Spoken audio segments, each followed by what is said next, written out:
निधन झालं आणि अंत्यसंस्कार कुठे आणि कधी केले जाणार आहे? वंदनीय मधुकर पिचड साहेबांचं आज संध्याकाळी 6:30 वाजता या ठिकाणी नाशिक या ठिकाणी 9 पल्स हॉस्पिटल या ठिकाणी निधन झालेलं आहे.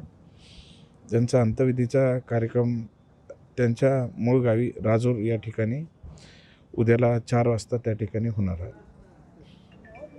त्यांचं पार्थिव अंत्यसंस्कारासाठी कुठे ठेवलं जाणार आहे कार्यक्रम? अकोल्याला जे अकोला कॉलेज आहे आणि पक्ष कार्यालय ऑफिस आहे या 2 ठिकाणी तिथं ठेवलं जाईल. सकाळी 10 वाजता देवठाण या गावी जाणार आहे.